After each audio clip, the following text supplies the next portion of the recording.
Suntan, sweat, and seasonal bug bites. We are wearing the telltale signs of summer on our sleeves. But what color are those sleeves, and could the hue be the clue to stopping preventable swimming tragedies? The CDC reports drowning is the second leading cause of unintentional death among children, which is likely why this picture is garnering clicks, shares, and saves online. It's a chart claiming to prove neon-colored swimsuits are most visible in water. So is it true bright-colored suits are the safest to wear? Our sources are Alive Solutions, an organization of aquatics experts who conducted the test shown on that chart, and Renee Hicks Walker, certified swim instructor and former YMCA aquatics director. They conclude, yes, it is true. As I think about it, I remember times when there's a lot of splashing, and if a child has on a light colored bathing suit, the splash can camouflage them in the water. So yes, bright colors are your thing.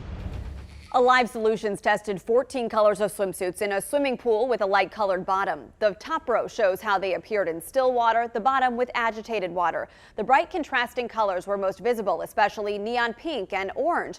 Overall, the white and light blue swimsuits scored the worst.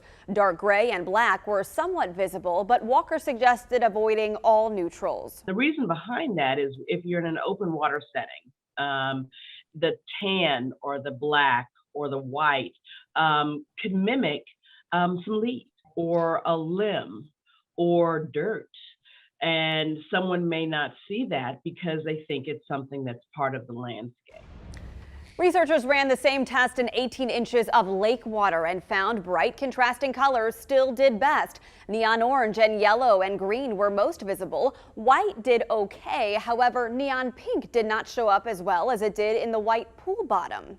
So yes, it is true, neon-colored swimsuits are the best colors to wear to stay safe in water. If you're looking for the optimal color for both the pool and the lake, think neon orange. Remember, Alive Solutions conducted the lake testing in 18 inches of water. In 24 inches of water, all the colors disappeared. That is why it is crucial to keep swimmers above surface in lakes, oceans, and rivers. Life jackets are lifesavers. With your Verify, I'm Megan Malaris. When heat waves move in, people come up with all sorts of ways to stay cool. Going to the beach, the mall, turning up the AC, you know the drill. Unfortunately, none of those are an option for cattle. Recent tweets about thousands of cattle dying from the extreme heat in Kansas went viral, with some posts being seen almost 1 million times. So let's verify. Did heat lead to the deaths of thousands of cattle in Kansas? Our sources are the Kansas Department of Health and Environment, the Kansas Department of Agriculture, Kansas State University, and the University of Minnesota. Cattle have a relatively low tolerance for heat. They get stressed at lower temperatures than humans. The University of Minnesota says for many cattle, mild heat stress starts at just 72 degrees. In mid-June, temperatures across Kansas spiked to the mid to upper 90s and didn't cool much overnight. At the same time, most cattle in the state hadn't shed their winter coats. Kansas State University determined that high heat level was dangerously high for these cattle and led to thousands of cattle dying. The Kansas Department of Health and Environment tells Verify it was asked to assist with the disposal of at least 2,000 dead cattle. The Kansas Department of Agriculture says that high heat, along with humidity and cattle still wearing their winter coats, was to blame for those deaths. So we can verify, yes, the heat did lead to the deaths of thousands of cattle in Kansas. With your Verify, I'm Brandon Lewis. It is time to verify friend or foe, a pest no less. The Carpenter Bee is all the buzz this summer as it carves itself a home right in the middle of your new deck. But could there be more than meets the eye? Well, I saw this post making the rounds on Facebook. Pauline commented, "Their damage is minimal. Please don't kill something for the damage you imagine they might do. Research their behavior first. They are actually quite beneficial." So let's verify. Our sources are the North Carolina State Cooperative Extension and Frank Fowler, biologist and wildlife division manager at Forshaw, who confirm, yes, it's true. Yes, I did say beneficial. They are great pollinators. They do burrow into wood, which can cause a problem on decks or the side of a house, but they don't eat wood. They're only excavating that nest site out to raise their young. Carpenter bees are among America's 4,000 native bee species. They look like bumblebees, but carpenter bees are shiny, not fuzzy on their abdomen, and usually hang out around fence posts or siding. Carpenter bees emerge in April and May and are solitary critters who don't form colonies to make their nests. A pregnant female bee will carve out an entrance hole in the wood. She'll then make a little tunnel of galleries where she stores pollen nectar balls to feed her offspring.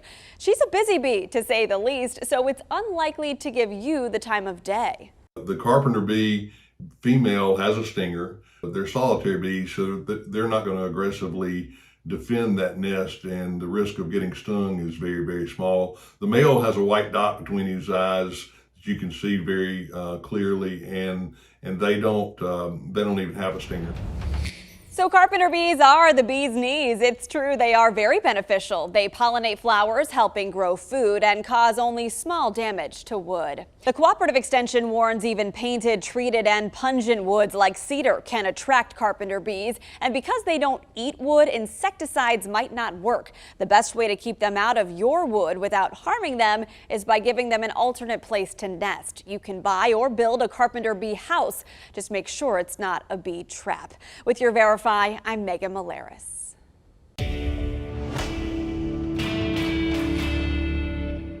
It's severe weather season in the Tennessee Valley, and we know visibility is important while on the road. So is it illegal to drive with your hazards on when it rains? Let's verify. Here are our sources: Alabama Law, AAA, Madison County Sheriff's Office, and ALEA. According to AAA, in about half of U.S. states, it's illegal to drive anywhere with your hazard lights on. That's not the case in Alabama, though. Drivers here can use their hazard lights when driving.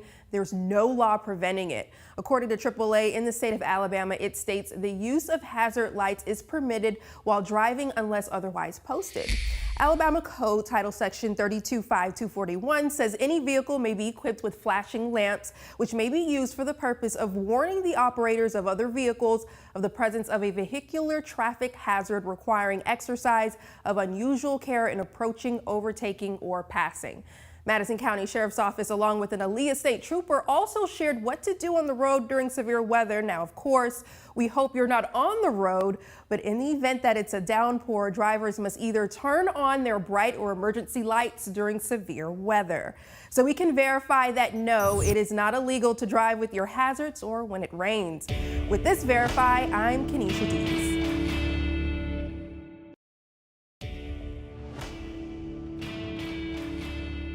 If you've taken a trip to the DMV to renew your license decal, you might have noticed the DMV handed you a newly designed license plate with a new set of numbers. A user on Huntsville, Alabama Reddit said this: after paying the decal fee, the clerk hands me a new license plate with a new number. The person then asks, are they really making people replace their old license plates and giving them new numbers, or was the clerk in error? Let's verify.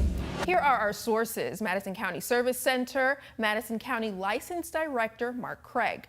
Here's what we found out. Alabama law requires each style of plate to be changed every 5 years, and as many different styles as there is offered, something changes pretty much every year. And this year, the standard 47 plate, this is the new one, is changing. For a closer look, here's what the old standardized plate looks like. Here's the new one. The Alabama text is thinner and has a beachfront background. Next January, all those people with the God Bless America plate, which is the other standard style, will be getting a new plate. So something's changing all the time. If people are going to do it online or by mail, try to do it as early as possible, because when mailing out the new metal plate, it's a lot slower getting back to your mailbox than just the decal. Mark also says if a stylized license plate changes, so does the number, unless you have a personalized plate. Once the personalized plate is renewed, it'll be the same text, but the county office will have to order it to be produced on the new style background. So we can verify that yes, it is required for drivers to have a new license plate when they renew their decal. Alabama law requires a change every 5 years. With this Verify, I'm Kenesha Dees, Fox 54 News.